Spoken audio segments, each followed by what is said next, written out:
श्री स्वामी समर्थ. जे कोणी स्वामी सेवा करतात, स्वामी भक्त आहेत, त्यांना प्रत्येकाला माहिती आहे प्रत्येकाच्या आयुष्यामध्ये छोटे मोठे अशा अनेक सारे अनुभव येत असतात आणि स्वामी वेळोवेळी आपली परीक्षाही घेत असतात.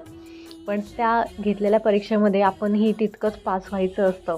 गेल्या आठवड्याभरापासून माझी तब्येत अजिबात बरी नव्हती. ताप, पाठदुखी, पायदुखी हा त्रास मला चालूच होता आणि त्यात मला हे गुरुवारचं उद्यापन करायचं होतं. जसं ठरवलं होतं तसं उद्यापन मला काही करता आलं नाही. पण जे काही मला जमलं ते मी करण्याचा पूर्ण खऱ्या मनाने आणि श्रद्धेने प्रयत्न केलेला आहे. ते म्हणतात ना, तुमची जर श्रद्धा खरी असेल आणि तुम्ही प्रामाणिक प्रयत्न करत असाल तर छोट्यातली छोटी केलेली सेवासुद्धा तुमची ईश्वरापर्यंत नक्की पोहोचते. पुरणपोळीचा स्वयंपाक करायला मला जमेल की नाही हे मला प्रश्न पडला होता, पण स्वामींनी माझ्याकडून ते करून घेतलं.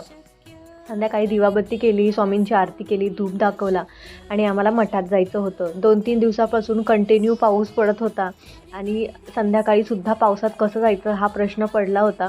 पण आम्ही जायच्या वेळेला अजिबात पाऊस नव्हता आणि बराच वेळ आम्ही तिथे थांबलो होतो आणि येतानासुद्धा आम्हाला पाऊस लागला नाही. त्यामुळे जेव्हा तुमची भक्ती आणि तुमची श्रद्धा खरी असते तेव्हा तुम्हाला मार्ग आपोआप मिळत जातात आणि स्वामी तुमच्यासोबत नेहमी असतात. फक्त महागडा प्रसाद, महागडा नैवेद्य आणि महागड्या वस्तू, VIP दर्शन हे सगळं केल्यावरती स्वामी प्रसन्न होतात का? तर असं अजिबात नाही आहे.